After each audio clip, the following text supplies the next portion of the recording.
ایمان لانے کے بعد ایمان پر قائم رہنا کتنا مشکل ہے، یہ آپ سب جانتے ہیں، اور خاص کر کے آج کے دور میں کتنا مشکل ہے ایمان پر قائم رہنا۔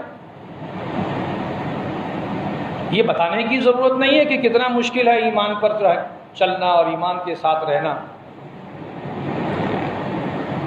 ایک تو مشکل کام یہ ہے کہ ایمان لانا،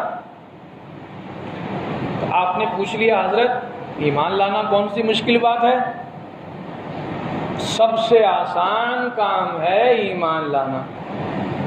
سامنے سے آپ نے سوال کر دیا، کیسے؟ لا الہ الا اللہ محمد الرسول اللہ، کلمہ پڑھ لو مسلمان ہو گئے۔ بات تو صحیح ہے، یہ کوئی مشکل بات ہے؟ کلمہ پڑھ لیا مسلمان بن گیا۔ حدیث بھی تو ہے، قال لا الہ الا اللہ تفلحوا، جس نے لا الہ الا اللہ پڑھ لیا کامیاب ہو گیا۔ مگر ذرا سا آپ کی توجہ میں ادھر لانا چاہتا ہوں کہ جب تک کلمہ نہیں پڑھے تھے تو لگتا تھا کہ کلمہ پڑھنا بڑا آسان ہے، کلمہ پڑھ لو کامیاب ہو جاؤ گے، کلمہ پڑھ لو کامیاب ہو جاؤ گے۔ اب کلمہ جب پڑھ لیا، لا الہ الا اللہ محمد الرسول اللہ جب پڑھ لیا، تو اب ادھر سے آ رہی ہے اقیموا الصلاۃ، نماز کی پابندی کرو۔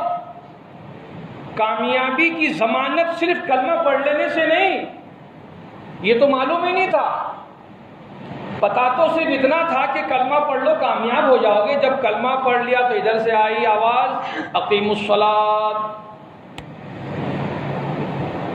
نماز کی پابندی کرو، وآتوا الزکوٰۃ، ادھر سے آواز آئی۔ کلمہ پڑھ لیا نا، اب اگر تم صاحب نصاب ہو تو زکوٰۃ دو۔ اتموا الحج والعمرۃ للہ، اب ادھر سے آواز آ گئی، میرے بندو تم نے اپنی جان کا سودا کر دیا ہے نا، میرے حوالے ہو گئے ہو، سنو اب یہ کرنا ہے۔ اگر تم پر فرض ہو چکا ہے حج تو اللہ کے لیے حج کرو، تو نماز پڑھتے رہو، حج کرو، زکوٰۃ دو۔ کتب علیکم الصیام شہر رمضان الذی انزل فیہ القرآن، ہاں کلمہ پڑھ لیا ہے نا، اب کلمے کے تقاضوں کو پورا کرنے کے لیے روزہ بھی رکھو، نماز بھی پڑھتے رہو، رمضان کا مہینہ آئے تو روزہ بھی کرو، حج فرض ہو جائے تو حج کرو، زکوٰۃ فرض ہو جائے تو زکوٰۃ دو۔ اب کتنی ساری ذمہ داریاں آ گئی۔ بہت آسان سمجھ رہے تھے کلمہ پڑھ لینا، مسلمان ہونا بڑا آسان ہے، کلمہ پڑھ لو مسلمان ہو جاؤ۔ اب جب کلمہ پڑھ لیا مسلمان ہو گیا تو اب تقاضے شروع ہو گئے کہ صرف کلمہ پڑھ لینے سے اسلام مکمل نہیں ہوگا، نماز بھی پڑھنی ہوگی، روزہ بھی رکھنا ہوگا، حج فرض ہو تو حج بھی کرنا ہو، زکوٰۃ اگر فرض ہے تو زکوٰۃ بھی دینی ہے، سب کچھ ارکان اسلام ہے، یہ سب کچھ کرنا ہے۔ بڑا مشکل کام ہو گیا۔ زبان سے پڑھ بھی لیا لا الہ تو کیا حاصل، دل و نگاہ مسلمان نہیں تو کچھ بھی نہیں۔ آگے آئیے،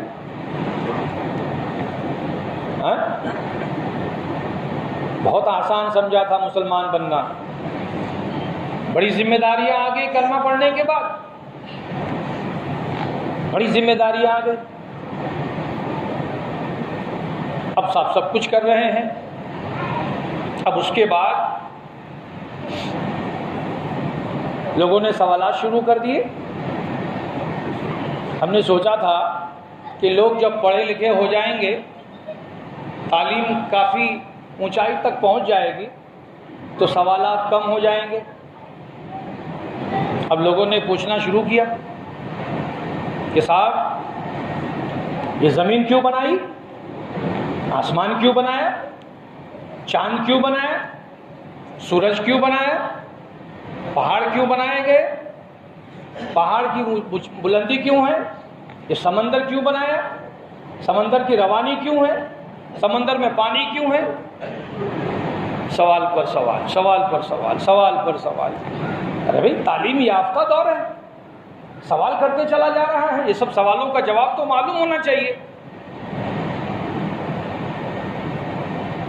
تو اب اللہ تعالیٰ کی طرف سے جواب آیا، میرے بندے کلمہ پڑھ لیا ہے نا تم نے، تو تمہاری سہولیت کے لیے ہم نے زمین کو بچھونا بنا دیا ہے، سجدہ کہاں کرو گے؟ یہ زمین پوری کی پوری تمہارے سجدہ کے لیے میں نے بنائی ہے۔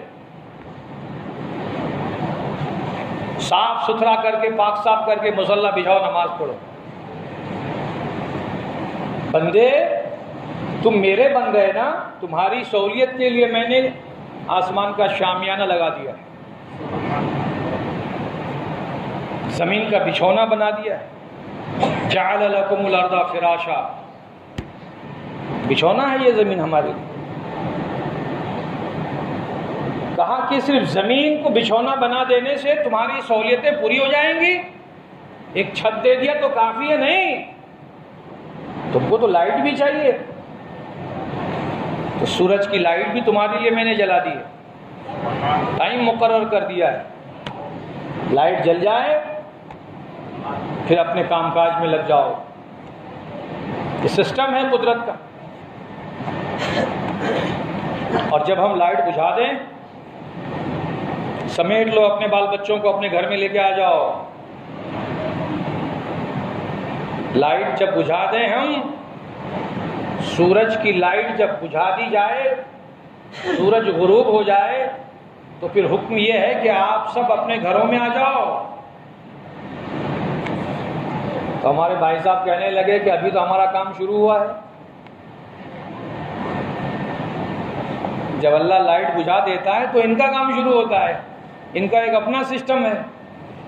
نہیں، تم نے جن کا کلمہ پڑھا ہے، جس پر ایمان لا چکے ہو، لا الہ الا اللہ محمد الرسول اللہ، اس کے سسٹم کو فالو کرنا ہوگا۔ بند کرو کاروبار، لائٹ جلا دی تھی تمہارے کام کے لیے میں نے، اب لائٹ میں نے بجھا دی ہے، خبردار سب اندر آ جاؤ، اپنے بچوں کو بھی اندر لے لو۔ آپ پوچھیں گے کیوں؟ تو کتابوں میں اس کا جواب ملتا ہے کہ لائٹ سورج کے ڈوبنے کے وقت سے لے کر کے یہ جو رات کا پہلا حصہ ہے، اس میں جنات پھیل جاتے ہیں۔ کیا پھیل جاتے ہیں؟ بولیے۔ جنات ایک مخلوق ہے اللہ کی، یہ سب نکل پڑتے ہیں، پھر تکلیف میں آ جاؤ گے،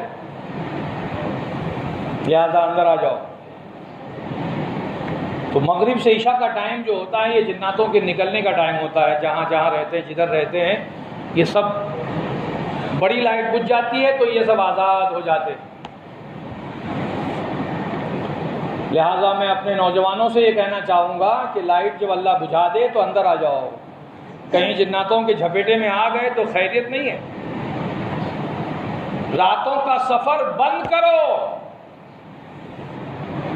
رات تمہارے کام کاج کے لیے نہیں ہے،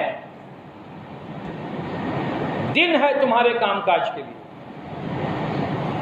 اور بار بار اس کا تذکرہ قرآن میں بھی آیا ہے، سورہ نبا میں بھی ہے،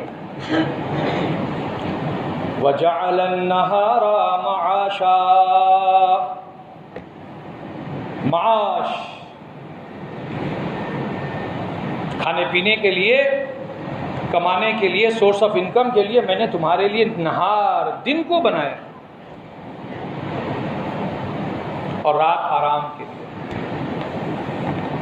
اس کے بعد ایک پہر کے ہو جانے کے بعد جب دوسرا پہر آئے گا، عشاء کا ٹائم آئے گا، تو نماز پڑھ لو، کھانا کھا لو، لائٹ بجھا دو، سو جاؤ۔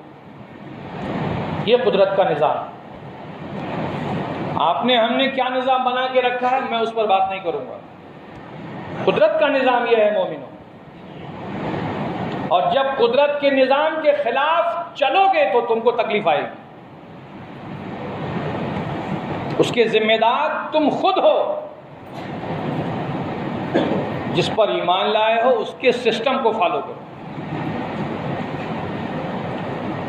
ورنہ مطلب نہیں ہے پھر۔ تو یہ جو کچھ بھی ہے، یہ زمین ہے تمہارے لیے، یہ آسمان ہے تمہارے لیے، یہ سمندر ہے تمہارے لیے، یہ پہاڑ کی بلندیاں ہیں تمہارے لیے، یہ پانی کی روانی ہے تمہارے لیے، یہ درخت ہے تمہارے لیے، یہ جھاڑ ہے، یہ پیڑ ہے، یہ پودے ہے، یہ کھیت ہے، یہ وغیرہ وغیرہ، کائنات کی ایک ایک چیز میرے بندو تم جو کلمہ پڑھ لیے تمہارے لیے ہے۔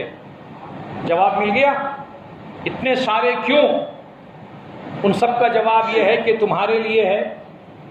اب اسی سوالوں میں ایک سوال یہ بھی ہے کہ سب کچھ تمہارے لیے ہے، تم کس کے لیے ہو؟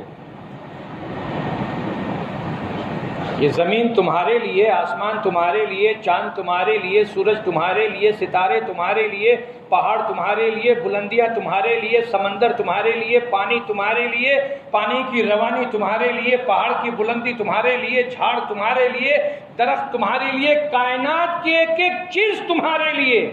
میرے بندو یہ تو بتاؤ تم کس کے لیے ہو؟ اس انسان نے ہر سوال کا جواب پا لیا، لیکن وہ اپنا سوال نہیں پا سکا کہ سب کچھ میرے لیے ہے، میں کس کے لیے ہوں؟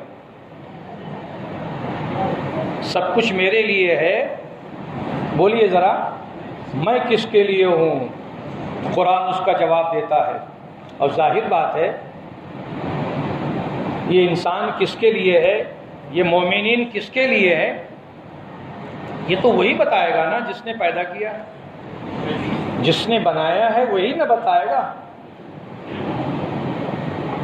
آپ نے اپنے کارخانے میں ایک گلاس بنایا، اپنی فیکٹری میں آپ نے ایک گلاس بنایا، اور بنا کر کے یہ قانون بنا دیا کہ یہ گلاس پانی پینے کے لیے۔ بولیے کس کے لیے ہے؟ گلاس پانی پینے کے لیے۔ یہ کیا قرآن میں لکھا ہے؟ گلاس پانی پینے کے لیے قرآن میں ہے؟ اچھا حدیث میں ہے؟ آپ نے بنایا، آپ نے بتایا، چیز آپ نے بنائی، قانون آپ نے بنایا۔ اور ایک سلپچی آپ کی فیکٹری میں تیار ہوا، سلپچی جانتے ہیں نا؟ بولیے، ہاتھ دھلاتے ہیں نا پیر صاحب کا، امام صاحب، پیر صاحب، مؤذن صاحب کو دعوت دیتے ہیں کہ نہیں آپ لوگ؟ ایک دن دعوت دیجیے ہم لوگوں کو، ہم لوگ کہیں گے سلپچی لاؤ، ہاتھ دھلاؤ، تو تم لوگ بالٹی لے کے آؤ گے؟ نہیں، سلپچی اسپیشل ہے، یہ مراد آباد میں یہ سب کارخانے ہیں۔ ہاتھ دھونے کے لیے چھوٹا سا برتن ہوتا ہے، اس کو سلپچی کہتے ہیں۔ تو سلپچی ہے ہاتھ دھونے کے لیے۔ یہ کس نے بتایا آپ کو کہ سلپچی ہے ہاتھ دھونے کے لیے؟ قرآن میں ہے، حدیث میں ہے۔ یہ قانون کس نے بنا دیا؟ کہا حضرت یہ قانون ہم لوگوں نے بنایا۔ اچھا، انسان کی بنائی ہوئی چیز کے بارے میں جو انسان نے قانون بنایا، اب اگر اس کے خلاف کوئی کر لے، مثال کے طور پر سلپچی میں پانی لا کے دیا، لیجیے پیجیے، پیئیں گے بھائی؟ سلپچی میں ہاتھ دھونے کے لیے جو برتن بنایا آپ نے، اس میں اگر پانی لا کے آپ کو کوئی دے پینے کے لیے، آپ پیئیں گے؟ بولیے نا، کوئی پیے گا؟ کیوں؟ قانون کے خلاف۔ قانون یہ ہے کہ سلپچی میں ہاتھ دھویا جائے، اور یہ بنایا آپ نے ہی ہے قانون۔ ایک گلاس جو آپ نے تیار کیا پانی پینے کے لیے، اگر آپ کو یہ کہا جائے کہ یہ گلاس لیجئے، اس میں تھوکیے، اگلدان بنا لیجئے، آپ تھوکیں گے؟ تو جو چیز جس کام کے لیے، جو چیز جس کام کے لیے آپ نے بنائی ہے، اس سے وہی کام لینا ہے۔ گلاس آپ نے بنایا، آپ کی فیکٹری نے بنایا، اور اس کا مقصد کیا ہے؟ پانی پینا تو اس سے پانی ہی پئیں گے. اگر پانی پینے کے بجائے اس میں کوئی پیر دھونے جائے، کوئی تھوکنے جائے، قانون کے خلاف ہوگا، آپ برداشت نہیں کریں گے. اسی طرح سے سلپچی ہاتھ دھونے کے لیے آپ نے بنایا ہے، آپ کا بنایا ہوا ہے، قانون بھی آپ نے بنایا ہے، مقصد بھی آپ نے بنایا ہے، لہذا اس میں کوئی پانی پی نہیں سکتا. اگر کوئی پیے گا تو قانون کے خلاف ہوگا. تو انسان کو ذرا دیکھو، انسان کو دیکھو ذرا سا کہ اپنے ہاتھ کی بنائی ہوئی چیز کے لیے جو مقصد بیان کر رہا ہے اس کے خلاف وہ برداشت نہیں کرے گا.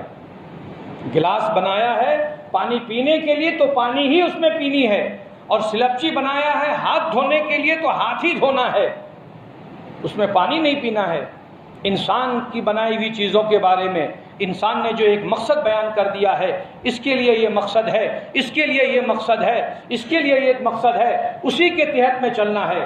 بڑے تعجب کی بات ہے، تم نے اپنے ہاتھوں سے جو چیز بنائی ہے اور اس کا جو مقصد تم نے بیان کیا ہے اس کے خلاف عمل نہیں ہو سکتا. پروردگار نے انسانوں کو دنیا میں پیدا کیا ہے، اس نے اس کا مقصد بیان کر دیا ہے، اس کے مقصد کے خلاف آپ چلتے ہیں اور اس کے مقصد کے مطابق آپ عمل نہیں کرتے ہیں، اس کے بارے میں ہم کو کسی کی پرواہ نہیں ہے. کہا کیسے؟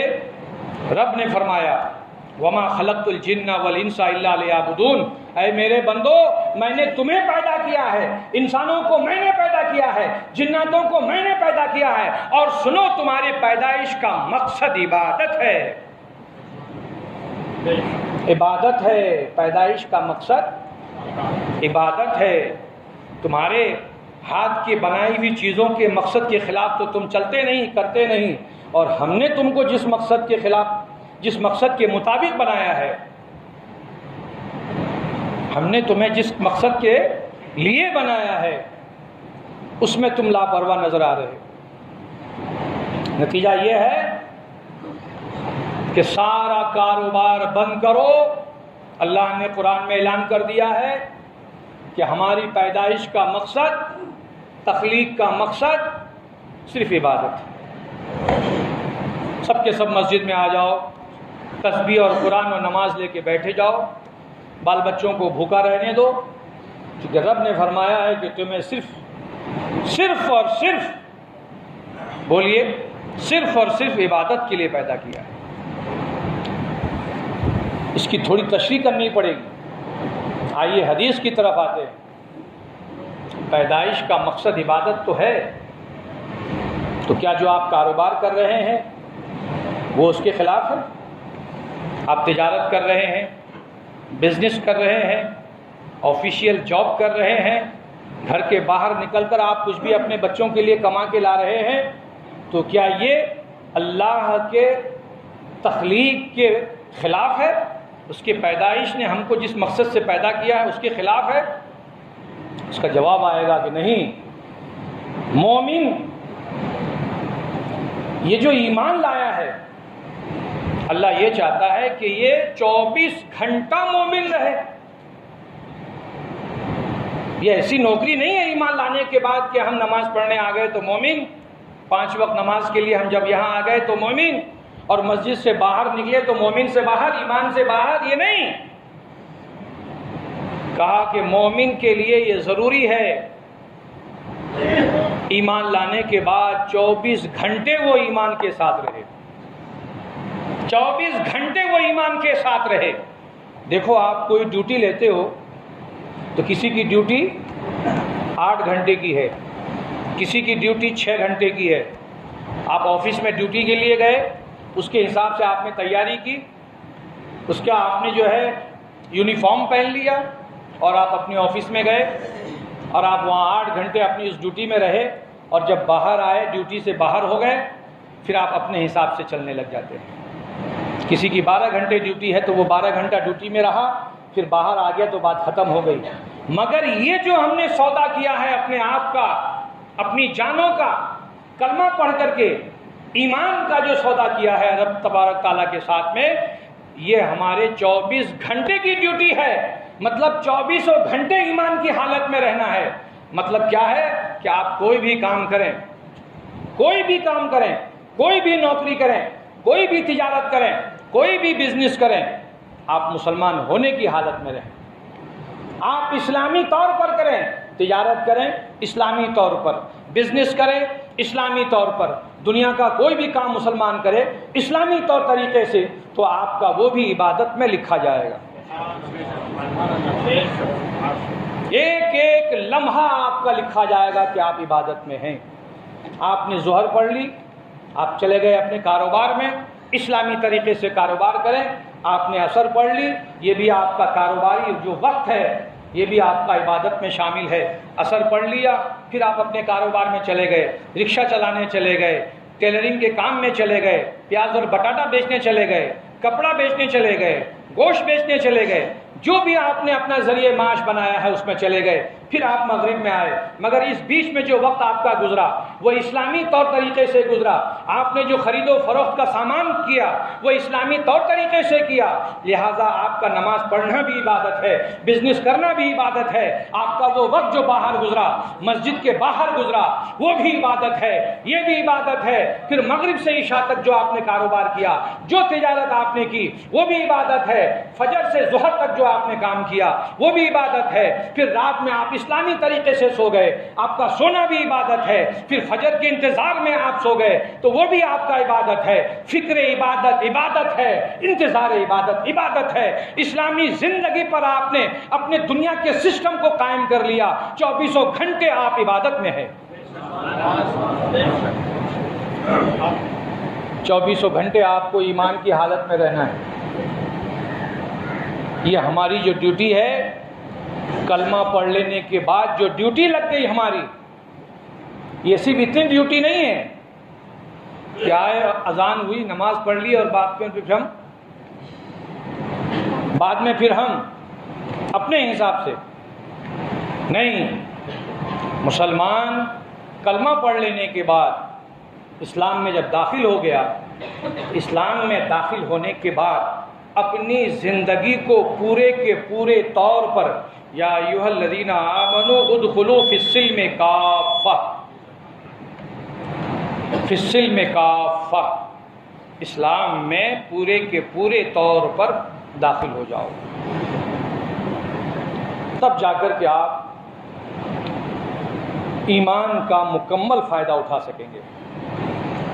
اور اگر صرف وہ وقتی طور پر چند لمحوں کے لیے اذان ہو گئی، مسجد میں آ گئے، بعد میں پھر ہم نے سب پورا اسلام اتار کے پھینک دیا اور اپنے حساب سے دنیا کی زندگی گزارنے لگے، تو آپ مسلمان تو ہیں، مومن تو ہیں، اسلام سے خارج نہیں کیا جائے گا، لیکن اسلام کا جو فائدہ ہے، جو فیض ہے، جو برکت ہے، جو رحمت ہے، جو نعمتیں ہیں ملنا ہے، وہ سب نہیں ملے گی۔ اسی لیے تاکید کی جا رہی ہے، یا ایھا الذین آمنوا ادخلوا، اے ایمان والو داخل ہو جاؤ اسلام میں۔ ایمان والوں کو کہا جا رہا ہے داخل ہو جاؤ اسلام میں، تو ایمان والے تو داخل ہیں۔ کافروں سے کہا جانا تھا یا ایھا الکافرون ادخلوا فی السلم، اے کافروں تم آ جاؤ اسلام میں، نہیں، یہ تم ایمان والوں سے کہا جا رہا ہے۔ ہاں کلمہ پڑھ لیا ہے، ایمان میں داخل ہو چکے ہو، لیکن اپنی زندگی کے پورے سسٹم کو اسلامی سسٹم بناؤ، یہ اشارہ ہے۔ آپ دیکھ رہے ہیں ہمارے بچوں کو، سب ہمارے الحمدللہ پیرنٹس موجود ہیں، گارجین موجود ہیں، میں ان سے مخاطب ہوں ابھی اپنے والدین سے کہ اپنے بچوں کے آپ نے دیکھے ہیں کہ بال کیسے کٹواتے ہیں آپ لوگ، یا وہ کاٹ لیتے ہیں آپ کی نگرانی میں۔ اس سائڈ سے پورے کے پورے بال جو ہیں چھوٹے چھوٹے ہوتے ہیں اور بیچ میں یوں ہوتے ہیں چھتری کے جیسے۔ اچھا یہ ابھی سسٹم آیا ہے، آج سے 10 سال پہلے نہیں تھا یہ، ہے نا حاجی صاحب؟ کب آیا یہ سسٹم؟ ابھی آیا، پتہ نہیں کہاں سے آیا،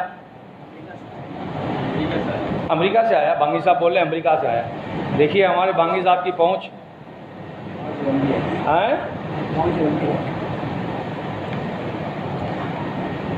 اب بتائیے ہمارے اور آپ کے بچے ہیں، مسلمان کے گھر میں پیدا ہوئے، مسلمان کے گھر میں پرورش پا رہے ہیں، اسلامی ماحول میں جی رہے ہیں، اور یہ حرام ہے، حرام ہے، حرام ہے اس طور پر بالوں کی کٹنگ کرنا۔